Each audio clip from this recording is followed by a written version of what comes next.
भारत की खोज किसने और कैसे की। स्वागत है आप सबका आज के इस वीडियो में।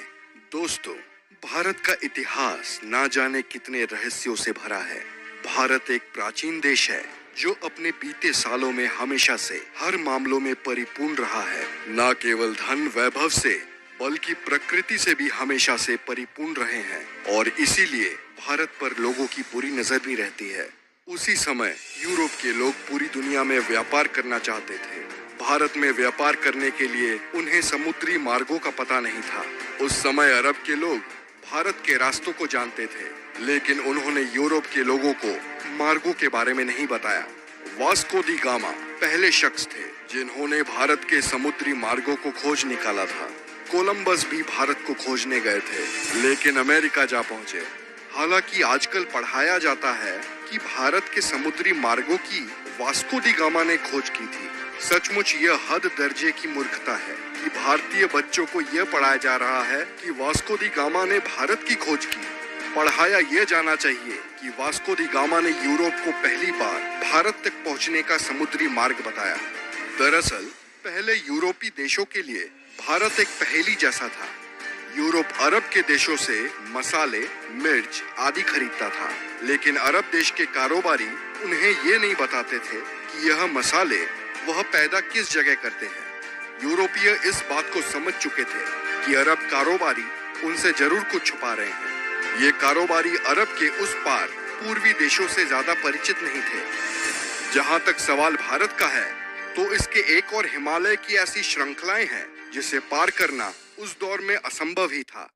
भारत के दूसरी ओर 3 ओर से भारत को समुद्र ने घेर रखा था। ऐसे में यूरोप वासियों के लिए भारत पहुंचने के लिए 3 रास्ते थे। पहला, रशिया पार करके चीन होते हुए बर्मा में पहुंचकर भारत में आना, जो कि अनुमान से कहीं ज्यादा लंबा और जोखिम भरा था। दूसरा रास्ता था अरब और ईरान को पार करके भारत पहुंचना, लेकिन यह रास्ता अरब के लोग इस्तेमाल करते थे और वे किसी अन्य को अंदर घुसने नहीं देते थे। तीसरा रास्ता समुद्र का था, जिसमें चुनौती देने वाला सिर्फ समुद्र ही था। वास्को दी गामा एक पुर्तगाली नागरिक था जो पेशे से एक नाविक था। इसका जन्म 1460 ईस्वी में पुर्तगाल के साइनस में माना जाता है। उस समय में अरब के लोग यूरोप में मसाला बेचा करते थे जो वो भारत से लाते थे। यूरोप में इन मसालों की मांग बहुत ज्यादा थी, इसीलिए यूरोप के लोग भारत जाकर मसाले लाना चाहते थे, लेकिन उनके लिए भारत जाने का रास्ता दुर्गम भरा था। उन्हें भारत जाने के लिए ईरान, अफगानिस्तान होकर जाना पड़ता था, जो काफी खर्चीला और कठिन रास्ता था। उन्हें ऐसे मार्ग की आवश्यकता थी जो भारत कम समय में ले जाए। ऐसा मार्ग केवल समुद्र के जरिए ही संभव था। वास्को दी गामा ने भारत के इन रास्तों की खोज करने की ठानी और इस ऐतिहासिक सफर पर निकल पड़े। वर्ष 8 जुलाई 1497 में वास्को दी गामा ने अपने साथियों के साथ भारत की खोज के लिए रवाना हुए। उसके जहाजी बेड़े में 4000 और 170 के करीब आदमियों का दल था। सबसे बड़े जहाज सेंट गैब्रियल पर वह खुद था। सबसे पहले वो अफ्रीका के अंतिम छोर कैप ऑफ गुड होम नामक स्थान पर पहुंचा। उसके बाद वह अफ्रीका के ही एक राज्य मोसम्बा आया, जहां के राजा ने उसकी मदद की और उसे एक अरब नाविक दिया जो भारत का रास्ता जानता था। वास्को दी गामा भारत कब आया? वास्को दी गामा अफ्रीका महाद्वीप का चक्कर लगाकर भारत के कालीकट बंदरगाह केरल पर पहुंचा था। 20 मई 1498 की तारीख थी जब वास्को दी गामा भारत के कालीकट बंदरगाह पर पहुंचा। भारत की खोज का यह सफर करीब 10 महीनों का रहा। भारत आकर वास्को दी गामा ने स्थानीय राज्य के राजा से व्यापार का समझौता किया।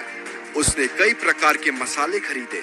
भारत से पुर्तगाल आने के दौरान समुद्री तूफान से उसके जहाजी बेड़े को नुकसान पहुंचा और उसके दल के कई लोग मारे गए। पुर्तगाल लौटने पर उसका भव्य स्वागत किया गया। अगली बार भारत आने पर उसने कालीकट के राज्य पर आक्रमण कर दिया और कत्लेआम लूटपाट की। वास्को दी गामा ने यूरोप के लुटेरों, शासकों और व्यापारियों के लिए एक रास्ता बना दिया था। इसके बाद भारत पर कब्जा जमाने के लिए यूरोप के कई व्यापारी और राज्यों ने कोशिश की और समय समय पर वे आए और उन्होंने भारत के केरल राज्य के लोगों के धर्म बदलने में महत्वपूर्ण भूमिका निभाई। पुर्तगालियों की वजह से ब्रिटिश लोग भी यहाँ आने लगे। अंततः 1615 ईस्वी में यह क्षेत्र ब्रिटिश अधिकार में आया। 1698 ईस्वी में यहाँ फ्रांसीसी बस्तियां बसी। फ्रांस और ब्रिटेन के बीच के युद्ध के काल में इस क्षेत्र की सत्ता बदलती रही।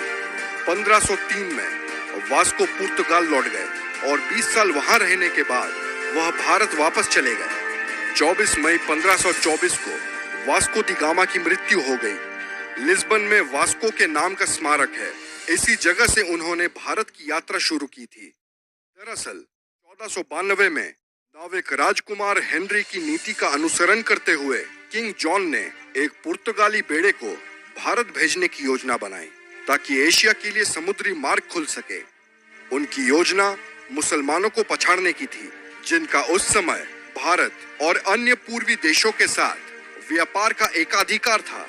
एस्टावोडी गामा को इस अभियान के नेतृत्व के लिए चुना गया, लेकिन उनकी मृत्यु के बाद वास्को द गामा ने उनका स्थान लिया। ये कहना कि भारत की खोज कब हुई महज एक बेतुका सवाल है। भारत किसी की खोज का मोहताज नहीं है। इस देश का इतिहास कुछ हजार या लाख नहीं, करोड़ों साल पुराना है। वैसे आप लोगों को क्या लगता है, क्या भारत की खोज का श्रेय एक व्यक्ति को देना सही है? अपने व्यूज हमें कमेंट सेक्शन में बताएं। वीडियो अच्छी लगी हो तो लाइक करें, शेयर करें और ऐसे ही अमेजिंग वीडियोस के लिए हमारे चैनल को सब्सक्राइब करें। मिलते हैं अगले वीडियो में। दोस्तों, ये दौर था साल 1800 का।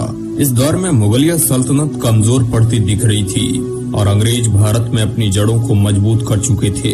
ईस्ट इंडिया कंपनी भारत में कई जगह अपना डेरा डाल चुकी थी और देखते ही देखते 1800 के दौर तक अंग्रेजों का भारत पर पूरी तरह से कब्जा हो चुका था।